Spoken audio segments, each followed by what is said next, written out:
Alright,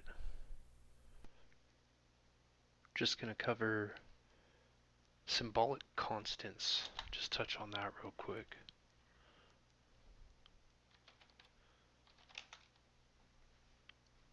So symbolic constant is basically like in the Fahrenheit Celsius conversion program, um, setting the lower and upper bounds of that loop. So we started at say 0 and worked our way up to 300 and got all of the temperatures by every 20 degrees within there. We had inserted those numbers throughout the program. Uh, I'll just go ahead and type like a simple for loop. Go ahead and clear the screen and come down here and just do for, and we'll just call it I again, equals 1 to 10. And then indent a little bit and print whatever I is for that iteration. And then say next. I think we might be able to say next like that if it's an obvious which variable to go to. So I'll hit F5 and you can see it prints 1 through 10. So that's cool. But what if these were some other esoteric numbers like print 1 through, like you're going to do some deal where like print a bunch of like the most popular topics in history from 1990 to 1999. And then, you know, hit print like the year and then maybe like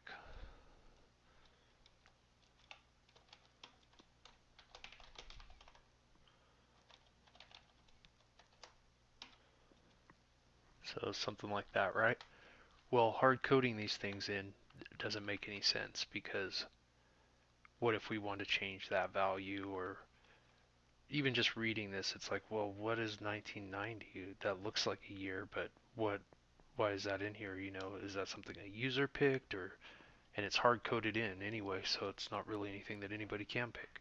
So anyway, if it's not something we're going to ask the user for, and we do kind of want to hard code it, one idea is to say like begin year, or we could even say like start year. This is just our own variable that we're making up, and we'll go ahead and stick with our little convention of doing that for values, and then this will be the end year value.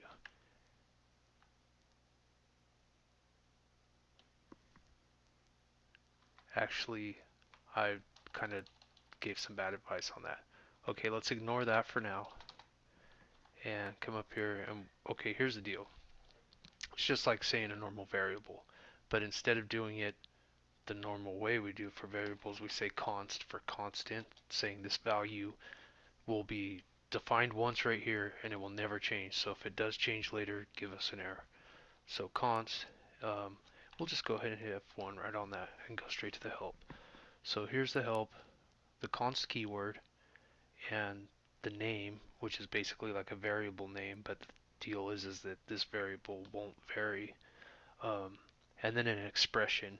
And whenever you see expression, that just basically means like any sort of like simple little like a mathematic formula, or it says right here what it could be.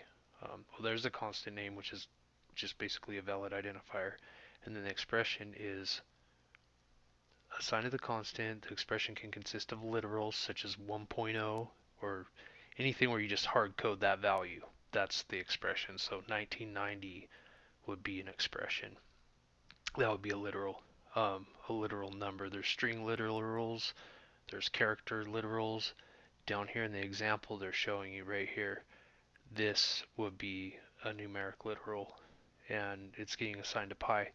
Normally the keywords in the basic programming, quick basic programming, are capitalized, uh, and the variables are lowercase, like this R over here is just a regular for they're getting input from the user. Similar to the print statement, it will print this prompt and it will basically say, you enter the radius, and then it will give you the little input sign, so you'll enter a number, and it will store it in this R. And then we'll come down here and it prints this constant pi times R squared.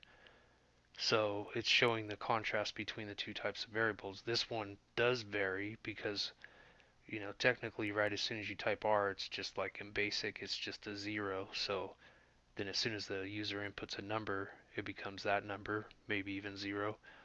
Pi is just going to stay what it is, obviously. We're just going to use that in a calculation. But down here, if we were to put 3.14 or some more esoteric looking number, it wouldn't be descriptive, like what is this number? The C programming language book refers to them as magic numbers. So let's bring this up, get rid of my stupid example, and come down to their example, and we'll just kind of work with that. So I'll clear the screen, and then we'll say const pi equals 3.141593, and we'll get the input from the user. You can just underline it, hit F1, and that will tell you the basic syntax for it and everything like that.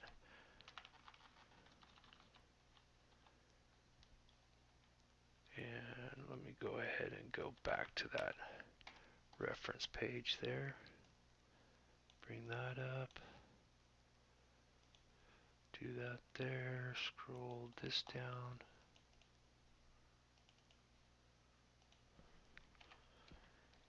And put radius of circle. And then you notice there's an extra space right there. If we didn't put that, then it would prompt the user. It would look kind of like that. But putting that space there will give it a physical space. And then we want to store that value that the user gives us in the R variable, which in BASIC, we're just effectively creating it right there. It's going to default to a number. That's what we want, so that should work. And then we're going to print area, and then once again do that extra little space, and then it will be pi times R squared. And you notice that pi is lowercase. This will work, so we'll go ahead and do that. Enter the circle 44, and there's the area, and it worked. So that's cool. But what there is there's a convention, and most programming languages, most current programming languages don't use capital letters for keywords anymore. That was kind of like a basic thing pre-syntax highlighting era. It sort of helps distinguish between what's a keyword and what's a sort of human picked word. Well, what happened was at some point they decided, okay, we're doing lowercase for the human picked words, but what if we want to do a human picked word that doesn't change, kind of identify it as a constant? So one of the popular conventions that stuck was to use capital words for those. So this is still going to be our made up name. We could even call it this just to prove a point, pi. And then if we come down here, check this out. If I go, see how it lowercase that pi up there? And then if I uppercase this pi down here, it will uppercase it up there. That's one thing that the QBasic editor will do for you. And if you load it, you can also have the option of typing these. If that kind of stuff annoys you, you can hand type these in a text file by themselves.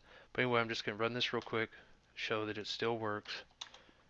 And there we go. It all still works like that. So anyway, that's the convention. That reminds us when we see this thing, it's like, oh, that's not a keyword. That must be a variable I made up, and it's capital. So, oh yeah, that shouldn't change, And so we can come down here and try and change it and say pi equals 3.14444. And it let us try and do, let's see if we run, okay, duplicate definition. So you're attempting to create a new element in your program, given a name that it is already being used. The const statement uses that same name for an existing variable. So that's the condition that caught it, which is what we wanted to happen. Otherwise, it's just a little bit more of a general error. But anyway, after that, it won't tell you anymore. Now it will just, maybe if you type const, nope, it won't tell you anymore. So let's run it and see what happens. Duplicate. Oh yeah, I guess you just have to run it and then it does tell you. Okay, so go ahead and do the pi. So if you do type it out in a text editor, so I'm gonna exit out, save it, sure. You can see right here where it's saving it, it's in the C drive, and you can scroll down in this box and pick like other drives or folders if they're available. Here at the very bottom, I just moved this down, is possible drives to search through. So we're in the root directory of the C folder. I could potentially go into one of these folders just like it has up here, and I could just even hit OK with that backslash and it will take me into that folder. If you double click on this dot dot, it will take you back up a folder. See, so I double click on like A86, I'm in it. Now I'm in dot dot, now I'm back in C. And the convention is to name it star.bas instead of like txt. So we'll call this, I think I already saved it as this, right? Yeah, overwrite that. Okay, now we can do, you can do QBasic /edit. And that will put it in the MS-DOS text editor mode, which is up through at least DOS 5, maybe 6. This was the editor. When you typed edit at the command prompt, it was the same thing as typing QBasic /edit. At least I think you could type edit. On Windows 95, they finally just extracted the editor from QBasic for some reason, which was kind of nice because the editor's a little bit funky, a little bit old style. But anyway, it looks exactly the same. I mean, it's just that without the QBasic weaved in with it. So it's expecting, it's like Notepad. It's the DOS version of Notepad is what it is. So we'll go to see, it's even expecting a TXT file. So we can star.base, or if you want to be even lazier, just star, or maybe star.star. We'll give you everything, and then tab down to there, and there's rad.base. I'm just going to hit enter on it. And there's that stuff, right? So what we can do in here is we can lowercase this PIE, and we'll leave that bottom one uppercase, like that. And then I'll F and S to save.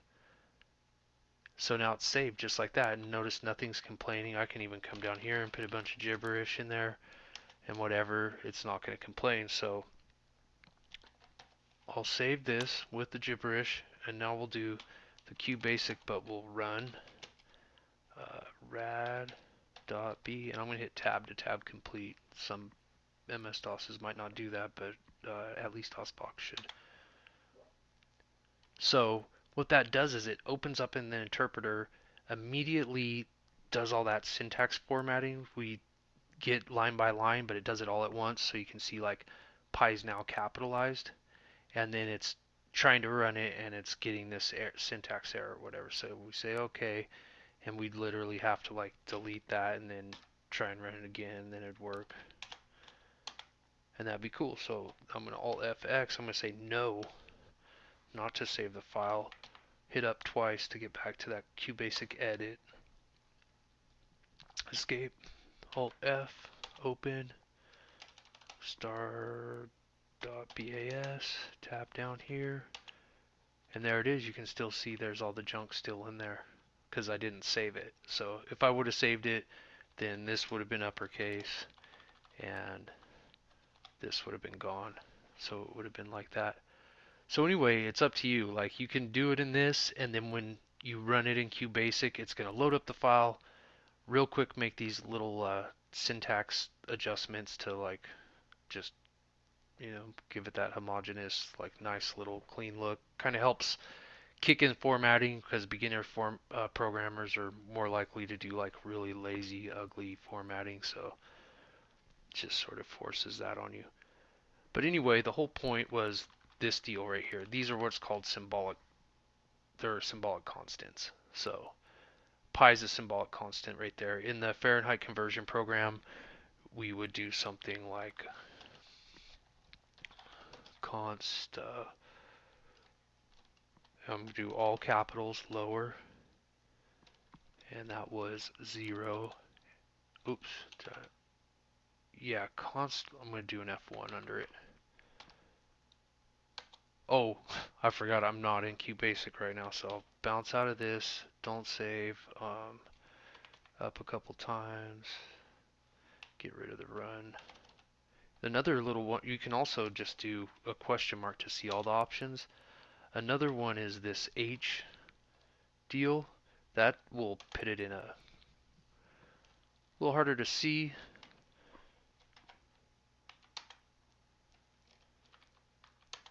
But you can fit more lines on the screen. I think maybe 43 or 50 lines or something like that.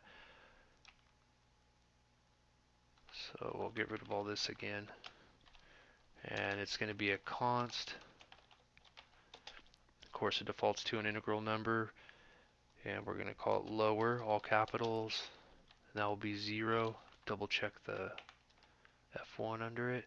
So it's const name equals expression. Okay. So make sure and do the equals. And then const upper. See, if I don't type upper equals 300, then it will stay lowercase like that. It works, of course, but that's not sticking with the major convention. And then the last one would be const step. And you don't even have to do all this. This is just... Oh, step is a keyword. So we could call this something else. A better term's escaping me right now. Just maybe call it inc for increment. Okay, so we'll come down here. And then what did we have? So we do the for loop again. For I is equal to lower this time. Oops. That's where it's not capitalizing. Okay, there it goes. I had on caps lock. There, it must have been out of sync. Lower to upper. And then the step is going to be the increment. Tab over, print I%, and then we'll do a next, and hit F5 to run. And there you can see from 0 to 300, stepping by 20. So the whole point of that is just that it's more readable. You know, now you can say for the increment variable, the increment value, whatever, for lower to upper bounds, basically. And you could even call them bounds if you wanted to. Lower bound. What is up with this caps lock key? Now I have caps lock on and I'm holding shift. Upper bound. Whatever, if that's more readable. One thing that, like C and a lot of those programming languages, they'll allow you to use the underscore, but you can tell that BASIC doesn't like it. So the thing they offer instead is the dot, and the dot is effectively an underscore. In object-oriented style programming, a lot of times a dot will be like, there'll be an object and then dot's like a property or a method or something on that object. A little bit big terminology if you're a beginner, but anyway, it's just part of sort of another convention and another idea in some programming languages, but it's really just an underscore, like in BASIC. And even in programming languages like Java, they'll use it for like package naming conventions. It's just an underscore in those languages effectively too.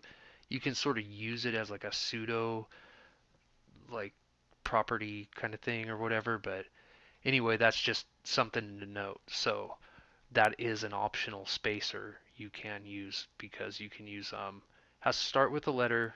It can be, you know, A through Z, 0 through 9 after that, or this dot. That's the, and this const, if we highlight that, hit F1, it says right there, the name of the constant, this name can consist up to 40 characters and must begin with a letter. Valid characters are A to Z, 0 through 9, and a period. So there's just another reminder for you. So we have input radius. We've been through all that. Let me glance at this text and see if there's Anything I missed about it? Yeah, it's basically the uppercase convention is something to remember, and that it's about legibility and giving things one place to change. So especially if you're using these numbers in multiple places, this would be even more important. But this gives it that whole, I don't know if they'll let us format that like that. Nope. So yeah, and then it gives it one place to change up here where it's outside of the main function in like some procedural programmers at the top of like the main script, or in this case it's just above everything in our script. Kind of like a global variable, something that's frowned upon in general, but especially as a beginner, if this just makes sense, don't worry about it. Go ahead and use it. And you could change this. You could change this right here and just say, you know what, I want 1 to 500, and I want the increment by 21, and I want to start at 3. It's all right there. And this is still legible for I from the lower to upper bound step by the increment value. Let's go ahead and do run. And there it is.